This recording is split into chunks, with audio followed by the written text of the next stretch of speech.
जी hello दोस्तों, मैं हूं कमर सीमा। और दोस्तों, जिस तरह के आप देख रहे हैं, मेरे साथ मौजूद है एम्बेसडर एजाज अहमद चौधरी साहब। आप पाकिस्तान के फॉर्मर फॉरेन सेक्रेटरी हैं। एम्बेसडर साहब, सबसे पहले तो आपके वक्त का बहुत शुक्रिया सर। जी जी, बहुत शुक्रिया चीमा साहब फॉर हैविंग मी। बहुत शुक्रिया सर, थैंक यू।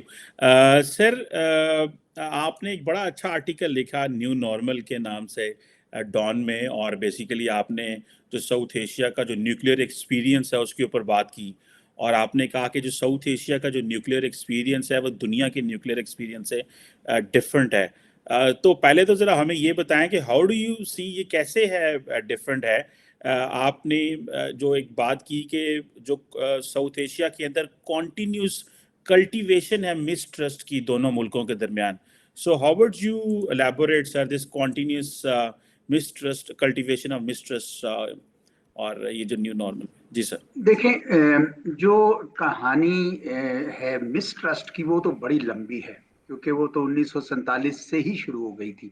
लेकिन इस आर्टिकल का मकसद ये था कि 1945 के बाद से, जब पहली बार एटॉमिक वेपन्स इस्तेमाल हुए, अमेरिका ने किया है हिरोशिमा और नागासाकी में, उसके बाद दुनिया को ये पता चल गया कि ये ऐसे हथियार हैं जिनसे, इतने मोहलक हैं कि जिनसे तबाही का कोई अंदाजा भी नहीं किया जा सकता।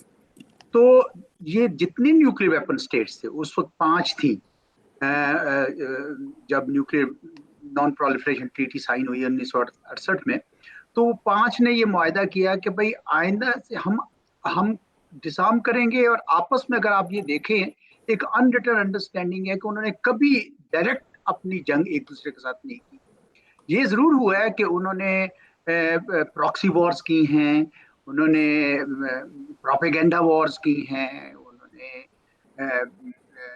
जिसे कहते हैं ना एस्पिनॉज किया है एक दूसरे के खिलाफ, लेकिन डायरेक्ट जंग नहीं की, क्योंकि उनको अंदाजा था कि न्यूक्लियर वेपन स्टेट्स होने के नाते हम अब इसको कहते हैं मैड म्यूचुअली एश्योर्ड डिस्ट्रक्शन, यानी दोनों तबाह हो जाएंगे। अच्छा, बाकी सारी जो न्यूक्लियर वर्ल्ड तो ये फॉलो कर रही है, और हिंदुस्तान पाकिस्तान ने अगर आप गौर करें तो वो हम डिफरेंट निकले। हमने न्यूक्लियर वेपन्स बना लिए और 1998 में, और उसके बाद ये ख्याल था कि अब जंग खत्म हो गई है, और क्योंकि डिटेरेंस आ गया है। लेकिन मुसलसल हो रहा है। अभी मैं पिछले महीने जो फरवरी 2019 की जो थी एनिवर्सरी थी, कि उसमें आपने देखा था कि किस तरीके से बालाकोट पे सर्जिकल स्ट्राइक कर दी थी इंडिया ने। लेकिन ये उस वक्त, उससे पहले भी अगर आप देखें 2002 में 10 महीने तक दोनों मुल्कों की फौजें eyeball to eyeball सामने रही। उससे भी थोड़ा पहले चले जाए तो कारगिल में क्लैश हुआ। जिसका मतलब ये है कि हम उस लॉजिक को नहीं समझ सके जनूब एशिया में, कि न्यूक्लियर वेपन स्टेट्स इस तरीके से लड़ती नहीं है, डायरेक्टली जंगों में नहीं शामिल होती। और हम तो हमसाया भी हैं, यानी रिएक्शन टाइम भी बहुत कम है।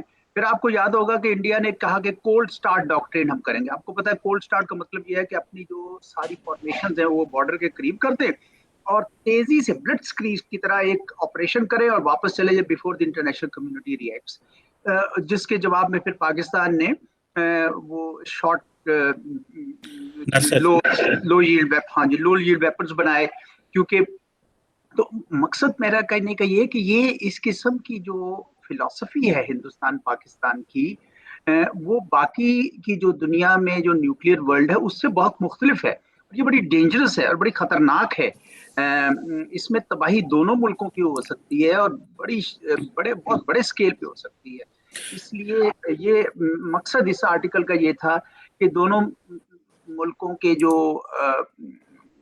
बाइख्तियार लोग हैं, वो ये सोचे जरा इसके ऊपर कि हम क्यों बार बार इस रविश पे चलते हैं कि एक दूसरे के साथ क्लैश का मौका मिलता है। तो वो जो आपने मिस्ट्रस्ट की बात की, कल्टीवेशन, वो एक लंबी पूरी कहानी कथा है। तो वो उसको सेपरेट बात की जा सकती है। जी बिल्कुल सर, आपने बात की अपने कंक्लूजन में कि डिप्लोमेसी को अगर अनइंटरप्टेड चांस दिया जाए। सर, इंडिया तो ये कहता है कि वाजपेयी भी आए पाकिस्तान, वो कहते हैं मोदी जी भी आए पाकिस्तान। तो ये तो पाकिस्तान जो है इसको चाहिए कि वो स्टेप ले, वो जो मेन पर्सपेक्टिव आता है जी सिविलियन लीडरशिप की दाल नहीं गलती, और इस हवाले से सो वो कहते हैं हम तो आए थे, हमने आपको चांस दिया, वाजपेयी साहब ने भी चांस दिया। सो ये फिर इसको how would you take this argument if अगर डिप्लोमेसी की बात की जाए तो सर? देखिए, इसमें कोई शक नहीं है कि कुछ ऐसे लोग होते हैं दोनों मुल्कों में जो दोनों मुल्कों के दरमियान ताल्लुकात को बेहतर नहीं होने देते। लेकिन हमारा नुक्ता ये रहा है कि जब भी ऐसा कोई वाकया हुआ दहशतगर्दी का, तो हिंदुस्तान ने एक, जिसे कहते हैं ना, कि लम्हा भी नहीं सोचा और फौरन उसका इल्जाम पाकिस्तान पे लाद कर और ताल्लुकात जो हैं वो मुनक़ता कर लिए या डायलॉग तोड़ दिया।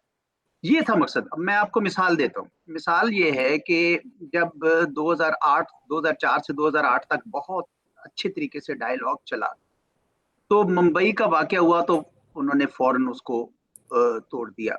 उसके बाद से लातादाद ऐसे वाकयात हुए हैं, कल्मिनेटिंग विद परहैप्स पुलवामा और उससे पहले पठानकोट। तो ये जो वाकयात है, हमारा इस्तदलाल ये था कि जब आप एकदम से डायलॉग तोड़ देते हैं, तो उन्हीं कुव्वतों की आप मदद करते हैं जो नहीं चाहती कि ये डायलॉग चलता रहे। अगर दोनों मुल्क मिलकर उस मसले का हल तलाश करें तो इसमें ज्यादा बेहतरी होगी। इसलिए मैंने इसको कहा कि अनइंटरप्टेड, यानी ये तो नहीं आप कह सकते कि हर जो वाकया हो रहा है हिंदुस्तान में दहशतगर्दी का, उसका जिम्मेदार पाकिस्तानी हुकूमत है। बहुत सारे उधर भी अवामिल होंगे, इधर भी अवामिल होंगे, और पाकिस्तान के अंदर तो खुद बहुत दहशतगर्दी हो रही है। हुकूमत क्या कर सकती है, वो तो खुद लड़ रही है दहशतगर्दी से। इसलिए मैं ये कहता हूँ कि ये कई बार स्टार्ट हुआ है, इसमें कोई शक नहीं है कि वाजपेयी साहब भी आए, मोदी साहब भी आए, और हमारे भी लीडर जो मुशर्रफ साहब भी गए, नवाज शरीफ साहब भी गए। कोशिशें हुई हैं दोनों तरफ से बहुत, लेकिन ये जो टेंडेंसी है कि एकदम से रोक दिया जाए हर चीज, उसका नुकसान ज्यादा होता है। उसका नुकसान दोनों हुकूमतों, दोनों मुल्कों को होता है, और फायदा उन कुव्वतों को होता है जो आपस में डायलॉग होता देख नहीं सकते। बस सब आपने बात की अगर डिप्लोमेसी को चांस दिया जाए, एक डिप्लोमेसी में होता है जी, इकोनॉमिक डिप्लोमेसी की भी बात होती है। और आपको याद होगा कि जब शाह महमूद कुरैशी साहब थे और तो उन्होंने बात की जी कि हमें जियो इकोनॉमिक्स की तरफ जाना है। अच्छा, जब जियो इकोनॉमिक्स की तरफ जाना है तो हमने तो कभी भारत को एमएफएन स्टेटस ही नहीं दिया। तो आपको नहीं लगता कि ये भी पाकिस्तान की कमजोरी है और फिर at the end of the day उन्होंने विड्रॉ कर लिया? सो कहाँ 1991 में उन्होंने हमें एमएफएन स्टेटस दिया और 30 साल बाद विड्रॉ कर लिया। तो अगर जियो इकोनॉमिक्स पे भी चीजें नहीं हो पा रही तो ये भी तो एक फैक्टर है। और इसमें जरा मुझे, क्योंकि आप फॉरेन मिनिस्टर भुट्टो साहब से मिलते भी रहे हैं जब आप आईएसएसआई हेड कर रहे थे, तो आप क्या समझते हैं, हाँ हम जियो इकोनॉमिक्स पे क्यों शिफ्ट नहीं कर सके? ये एक रेटरिक या डिप्लोमेटिक जार्गन्स की हद तक हमारे पॉलिसी पेपर में तो चीज घूमती है, लेकिन और हमें इकोनॉमी की जरूरत भी है और हम सीपैक को लेकर के दुनिया को बताना भी चाहते थे कि थिंग्स आर नॉर्मल। सो क्यों हम जियो इकोनॉमिक्स के अंदर वो नहीं जा सके जबकि हमें जरूरी भी थी? और इंडिया के हवाले से ये जो हमने एमएफएन नहीं दिया, उन्होंने दे के हमें ले लिया। सो ये भी तो एक चीज है सर। जी, जियो इकोनॉमिक्स की जो टर्म तो भी 20-30 साल पुरानी है, और पाकिस्तान में तो सिर्फ साल 1.5 साल पुरानी है। हमने कभी इस तरफ सोचा ही नहीं। हमने हमेशा, जब पाकिस्तान बना तो हालात बड़े ऐसे थे कि कोई रियासत नहीं थी, हिंदुस्तान की तरफ से बहुत सारी चीज़ों की तरफ के मामले में ताउन नहीं मिला, मिलिट्री स्टोर्स या इकोनॉमिक सिचुएशन। तो उसमें ऐसा हुआ कि security became the first concern, और पाकिस्तान ने उस वक्त से लेकर आज तक सिक्योरिटी के लिए अपना सारी तवानाई सर्फ कर दी। ऐसे में फिर जब अमेरिका के साथ आपकी वाबस्तगी होती रही, 3 बार हुई, आपको पता है, कोल्ड वॉर के ज़माने में हुई, अफगान वॉर में हुई, और ग्लोबल वॉर ऑन टेरर के ज़माने में हुई, तो तीनों मर्तबा पाकिस्तान को ईजी मनी मिली। तो हम सिक्योरिटी की तरफ रहे और इजी मनी की तरफ रहे। हमने कभी जियो इकोनॉमिक्स का तो सोचा ही नहीं। हमने तो कभी अपने इकोनॉमिक्स का भी नहीं सोचा, जिसका नतीजा ये निकला है कि आज पाकिस्तान को इतनी दुश्वारी है अपनी इकोनॉमिक। अगर आपको याद हो तो ये फॉरेन मिनिस्टर बिलावल भुट्टो साहब जब हमारे आईएसएस आए तो उन्होंने जो तकरीर की बाद उन्होंने उसमें बात की थी डीप रीथिंक की, तो मैंने फिर उस पर एक आर्टिकल भी लिखा था डीप जी, रीथिंक के डॉन नाम। में लिखा था आपने, हाँ जी, जी, लिखा था। वो उसका मकसद ही ये था कि अगर डीप रीथिंक कर रहे हैं तो खुदारा इकोनॉमिक्स की तरफ आइए, क्योंकि यही वो रास्ता है जिससे सारी कौमों ने अपना मकाम बनाया है। आप क्या चीन को देख लें, क्या ईस्ट एशिया को देख लें, सबको देख लें। अच्छा, जियो इकोनॉमिक्स की डेफिनेशंस बहुत सारी हैं। जो मैं जिसकी डेफिनेशन जो मैं करता हूं वो ये है कि आप अपने जोग्राफिए को कैसे इस्तेमाल करेंगे अपनी इक्तसाद को बेहतर करने के। This how I look at it, very simple definition. अच्छा, उसमें आप ये देखें कि पाकिस्तान के मशरक में भी तनाव है, पाकिस्तान के मगरब में भी तनाव है अफगानिस्तान के हवाले से। तो आपने इसका मतलब ये हुआ कि आप तो जियो इकोनॉमिक्स के लैडर पे सबसे नीचे खड़े, क्योंकि सबसे ज्यादा तो आपके ताल्लुकात इन दोनों मुल्कों के साथ होने चाहिए थे जो आपके मशरक और मगरब में हैं, और नीचे ईरान भी हमारे मगरब में, उसके साथ भी होने चाहिए थे। तो सिर्फ चीन के साथ हैं। ये मेरे ख्याल में कोई बहुत अच्छी वो तरकीब नहीं है अपने मामलात की, खारजा मामलात की।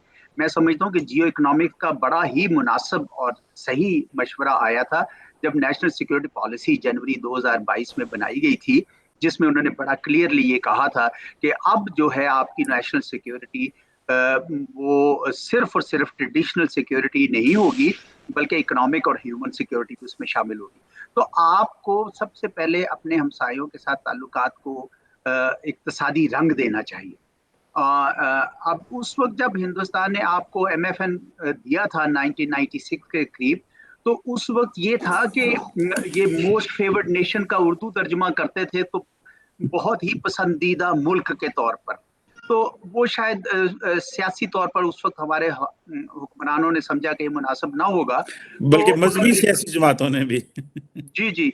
और फिर उसके बाद उन्होंने एक नई टर्म निकाली पाकिस्तान में 2012 में, 12-13 में, non discriminatory market access, NDMA, which is basically MFN, लेकिन नई टर्म आ गई थी। उस वक्त भी आपको याद होगा कि पाकिस्तान तो तैयार था, लेकिन हिंदुस्तान की तरफ से जो नई हुकूमत आई थी, मोदी साहब की आ रही थी या आने वाली थी, तो उन्होंने पैगाम भेजा कि आप हमारे साथ कीजिए। लेकिन जब वो आए तो हुआ ही नहीं, वो वाला आगे चला ही नहीं।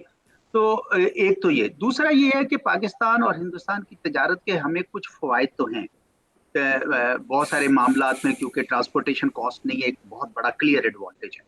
लेकिन कुछ नुकसान भी है हमें।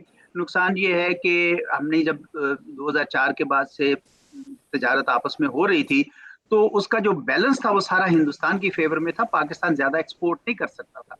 तो उस वक्त हमने इन्वेस्टमेंट का नहीं सोचा। अगर आप इन्वेस्टमेंट को बीच में शामिल कर देते, वो हमने वो तजारत की तरफ ध्यान किया, आपस में एक इन्वेस्टमेंट का नहीं किया, सरमायाकारी का नहीं किया, तो पाकिस्तान के सरमायाकारों के लिए एक बहुत बड़ा मुल्क, बहुत बड़ी मार्केट सामने आ जाती, और यस। हिंदुस्तान के सरमायाकारों के लिए पाकिस्तान के अंदर भी मामलात अच्छे होते।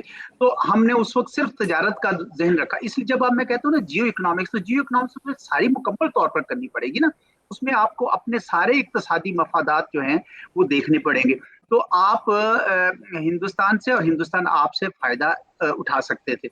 इसी तरीके से आप ट्रांजिट ट्रेड है। अब अगर ट्रांजिट ट्रेड में हिंदुस्तान को आप रास्ता देते हैं अफगानिस्तान और सेंट्रल एशिया की तरफ, तो मैं उन लोगों में से हूँ, मैं ये समझता हूँ कि इसका बड़ा फायदा होगा पाकिस्तान को। आपको अगर कुछ खदशात हैं तो आप वो खदशात दूर कर सकते हैं। उन खदशात को आप अपनी सेफ गार्ड्स डाल सकते हैं। सिक्योरिटी कंसर्न्स अगर आपके हैं, यू ऑफ कोर्स आप ये तो नहीं कह सकते कि millions of trucks should hit the Indian trucks should hit Pakistani roads, वो नहीं कर सकते। इसलिए आपको तैयारी करनी पड़ेगी उसकी पूरी। लेकिन इन प्रिंसिपल दुनिया की सारी कौमें ट्रांजिट ट्रेड के लिए कंपटीशन करती हैं, क्योंकि ये बहुत फायदेमंद होता है उस मुल्क के लिए। आपको एक किस्म का बैठे बैठे रेंट मिल रहा होता है, जॉब्स क्रिएट हो रही होती हैं। तो इस वजह से ये भी मैं समझता हूँ कि पाकिस्तान में अफगानिस्तान को तो दे दिया, लेकिन हिंदुस्तान को उधर नहीं दिया। हमने जियो इकोनॉमिक्स के एंगल से नहीं देखा चीजों को। अफगानिस्तान को देख लीजिए, अफगानिस्तान तो वहां पे प्रेफर्ड अफगानिस्तान की मार्केट पाकिस्तान है, क्योंकि यहाँ सबसे आसानी से वो समुद्रों तक रसाई लेते हैं, और हमने दी भी है अल्हम्दुलिल्लाह। मैं समझता हूँ कि पाकिस्तान ने इस लिहाज ने बड़ा दिल रखा है, अफगान रिफ्यूजीज भी रखे हैं, اور ان کو ہماری بندرگاہوں تک رسائی بھی مکمل طور پر دی ہے. لیکن وہ جو تجارت تھی جو 3 بلین سے اوپر چلی گئی تھی 2012-13 میں, اب وہ پھر کم ہو گئی. کیوں کم ہو گئی؟ اس کو تو 6 بلکہ 9 بلین ہو جانا چاہیے تھا. تو اس وقت بھی یہ ہے کہ بارڈر کے اوپر سیکیورٹی کے مسائل ایسے ہیں کہ آئے دن بارڈر بند ہو جاتا ہے, دونوں طرف لمبی لمبی لائنیں بن جاتی ہیں. پھر بارڈر کے ارد گرد رہنے والے جو لوگ ہیں ان کی توجہ, ان کو توجہ دینے کی بڑی ضرورت ہے, کیونکہ وہ دہشت گردی کے خلاف آپ کی سب سے بہترین ڈھال ہے. وہ لوگ ہیں, ان کی اونرشپ ہے. میں ٹرائبل ایریاز کی بات کر رہا ہوں, ان علاقوں کی بات کر رہا ہوں. تو اگر آپ جیو اکنامکس کے اینگل دیکھیں, اس کا سارا لاجک ہی, ساری منطق ہی بہت فرق ہے. اس میں آپ جب ان کو لوگوں کو اپنی گورننس میں, اپنی حکمرانی میں شریک کر لیتے ہیں, لوگوں کو, وہاں کے مقامی لوگوں کو, تو وہ آپ کے لیے وہ کام کرتے ہیں جو آپ ریاست کی ساری مشینری نہیں کر سکتی ہے. تو ایران کے ساتھ دیکھ لیجئے, ایران کے ساتھ بھی جیو اکنامکس میں آپ کا یو ایس سینکشنز ہیں, بالکل ہیں, لیکن بارڈر مارکیٹس ہیں. دنیا بارڈر مارکیٹس کو ایکسپینڈ کیجیے, بلکہ بارڈر پوائنٹس بڑی مشکل سے ابھی تک 1.5 بنے ہوئے ہیں. اس کو 3 کا تو بڑے سالوں سے اتفاق ہے. اس کو بنائیے, اس کو پھیلائیے, اس کو مکمل کیجیے, وہاں بارٹر ٹریڈ کیجیے. آپ کو کوئی کسی قسم کی سینکشنز اس پہ نہیں لگیں گی. آپ کو تو بہت بڑا ایڈوانٹیج ہے, وہ آپ تو اس کے ساتھ بیٹھے ہیں. جو ملک ایران کے ساتھ بارڈر نہیں بھی رکھتے وہ بھی ان کے ساتھ تجارت کر رہے ہیں, تو ہم کیوں نہیں کر سکتے؟ یہ میرے مطمئن نظر ہے جی جیو اکنامکس کے حوالے سے. بالکل ٹھیک کہہ رہے ہیں بس صاحب. بلاول بھٹو زرداری ایک ینگ بلڈ تھے, ہیں ابھی بھی, لیکن ایسے لگ رہا ہے کہ ان کی ساری جو انرجی ہے وہ کنزیوم ہو گئی ہے ایک, آپ اسے کہہ لیں کہ ایک پرانی ریٹرک کو ایکسپلین کرتے, ڈیفینڈ کرتے انڈیا کے حوالے سے. اب ایک بڑی وہ بھی ہاکش پوزیشن لے رہے ہیں, ادھر سے ڈاکٹر جے شنکر بڑی ہاکش پوزیشن لے رہے ہیں. آپ کو کیا لگتا ہے بلاول بھٹو زرداری, یہ جو ایس سی او کی میٹنگ آ رہی ہے گوا میں اگلے مہینے مئی میں, ہم نے اپنے چیف جسٹس کو تو نہیں بھیجا ایس سی او میں, آپ کو لگتا ہے کہ بلاول بھٹو زرداری کوئی out of the box solution نکال سکتے ہیں بھارت کے حوالے سے؟ اگر آپ کو یاد ہو کہ 2008 سے 13 تب آپ بھی فورن سروس میں تھے, تو کبھی شرائن ڈپلومیسی, کبھی کرکٹ ڈپلومیسی, زرداری صاحب, راجہ پرویز اشرف, گیلانی صاحب چلا جایا کرتے تھے انڈیا, وہ بلاتے نہیں تھے پھر بھی چلے جایا کرتے تھے. لیکن دس ٹائم اٹ سیمز کہ Bilawal is very reluctant to engage with India. آپ کو کیا لگتا ہے بلاول کوئی سولوشن نکال سکتے ہیں, یا کہ بلاول اس ریٹرک اینڈ اس میں رہ گئے ہیں؟ دیکھیے, ریٹرک تو بہرحال ٹھیک نہیں ہوتا. میں نے اس پہ بھی آرٹیکل لکھا تھا, وار آف ورڈز. جب جے شنکر صاحب اور ہمارے بلاول بھٹو صاحب کا ہوا تھا sort of war of words in new York, میں یہ سمجھتا ہوں کہ اس وقت موجودہ صورتحال میں پاکستان کوئی بھی انیشیٹو لے, اس کے کامیاب ہونے کے چانسز بہت کم ہیں. اور اس کی بنیادی وجہ یہ ہے کہ ہندوستان میں اس وقت مودی سرکار کا اپنا ایک آبجیکٹو ہے کہ انہوں نے وہاں ایک ہندو ریاست بنانی ہے, ہندو راشٹر بنانی ہے, اور اس کے لیے مائنورٹیز, مسلمان, کرسچین, کوئی کیسا بھی فیل کرے, اس کی وہ پرواہ کیے بغیر وہ اس وقت اپنے اس راستے پر چل نکلے ہیں, جس میں پاکستان کے ساتھ اچھے تعلقات کی کوئی خاص جگہ نہیں بنتی ہے.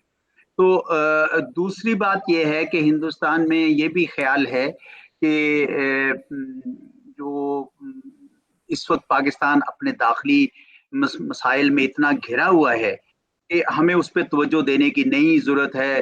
اب ہم تو چین کے ساتھ تعلقات, انڈو پیسفک اسٹریٹجی, ہم اپنی اکانومی کو $5 ٹریلین تک کیسے لے جائیں, ہم G20 کی میں کیسے اپنی شرکت کو بڑھائیں, تو وہ اس قسم کے معاملات میں ہم کر رہے ہیں. ہم پاکستان کے ساتھ اس معاملے میں اس وقت کوئی بات چیت کرنا کو تیار نہیں. تو نتیجہ یہ ہو رہا ہے اس کے نتیجے میں کہ دونوں ملکوں کے درمیان اس وقت کوئی کسی قسم کے تعلقات نہیں ہیں. اگر پاکستان نے کوئی انیشیٹو, جب عمران خان کی حکومت تھی تو انہوں نے کرتارپور کا اور دوسرے تیسرے انیشیٹو لیے, لیکن آپ نے دیکھا کہ کوئی خاطر خواہ ہمیں وہاں سے رسپانس نہیں آیا ہندوستان کی طرف سے.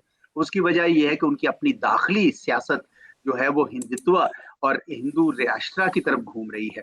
اب جب الیکشنز ہو جائیں گے 2024 میں, تو اس کے بعد شاید کوئی सूरत हाल निकले। मुमकिन है कि जो नई आने वाली हुकूमत है, मुमकिन है कि वो मोदी सरकार ही हो, और ये भी हो सकता है कि कोई और हो, तो वो शायद सोचे कि पाकिस्तान और हिंदुस्तान को एक दूसरे के साथ रहना है, पुरअमन बक़ाए बाहमी के तौर पर, अच्छी हमसायगी के तौर पर रहना है। और मैं उसकी कई वजूहात बयान कर सकता हूँ कि क्यों ये उनके लिए उतना ही अहम है जितना ये पाकिस्तान के लिए अहम है। बाहर तौर अभी मैं उनको नहीं देख पा रहा जब तक इलेक्शंस नहीं हो जाते हमारे अपने मुल्क में और हिंदुस्तान के मुल्क में, लेकिन असूल मुसलमा है कि दोनों मुल्कों को बहरहाल पुरअमन बक़ाए बाहमी के असूल के तौर पर रहना चाहिए। अंबेसडर साहब, आपने लास्ट इंटरव्यू मेरे साथ बात की थी और आपने बल्कि मेरा ख्याल है ये कहा था कि अगर पाकिस्तान के वज़ीर आज़म ने यूएई को कहा है शायद कि इंडिया से चीज़ें नॉर्मलाइज हों, तो it should have been the UAE who should have spoken something on this. अभी आपने देखा कि इंडिया जो है, सॉरी चाइना जो है, उसने एक देतांत की बात हो रही है, रिप्रोशमा की बात, उन्होंने रिप्रोशमा किया है, करवाया है सऊदी अरब और ईरान के बीच में, जो कि ऑब्वियसली पाकिस्तान के लिए तो बहुत अच्छा है। तीनों ममालिक पाकिस्तान के, मतलब वी हैव गुड टाइज मोर और लेस। आप क्या देखते हैं इसमें, पाकिस्तान के लिए क्या अपॉर्चुनिटी है? अमेरिकन हमारी इंडिया से बात नहीं करवा सकते, चाइनीज का अपना मिसट्रस्ट बड़े पैमाने पे है, यूरोपियन यूनियन उतना वेटेज नहीं दे रहे और वो उनको वो नहीं कर रहे। It seems somewhere middle east में कुछ मुल्क ऐसे मौजूद हैं जो पाकिस्तान और इंडिया का ये इंगेजमेंट करा सकते हैं।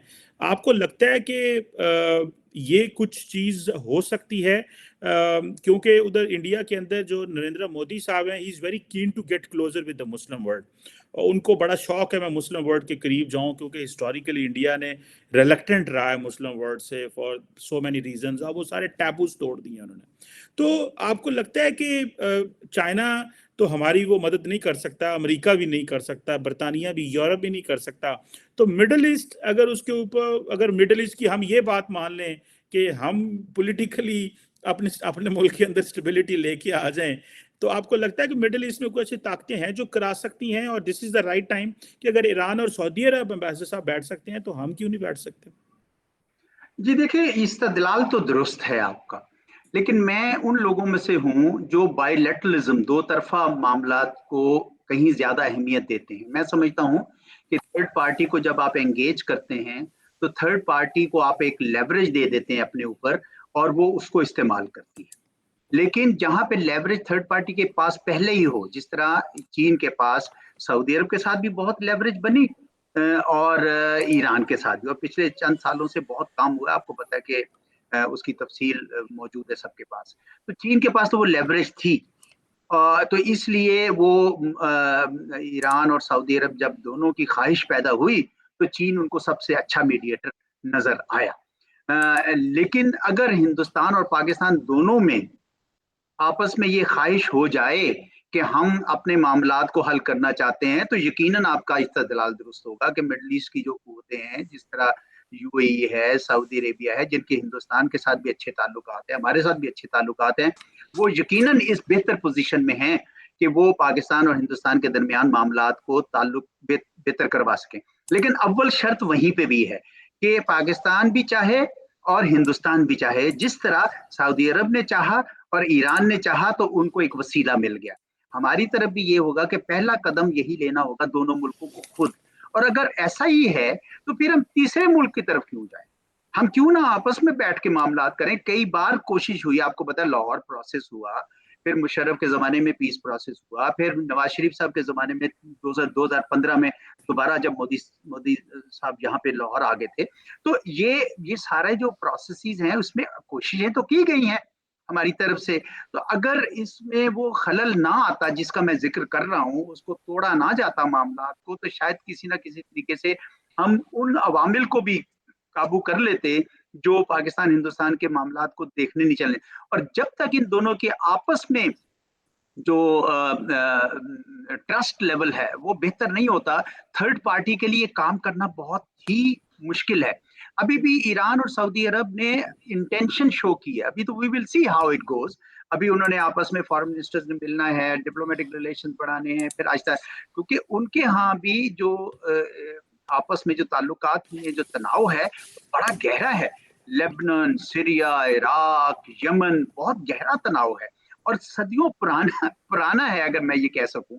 तो यहाँ पे हिंदुस्तान पाकिस्तान का ऐसा नहीं है, हमारी तो बहुत सारी ऐसे मामलात हैं जिसके ऊपर कॉमनैलिटीज भी निकल आती हैं बहुत सारी।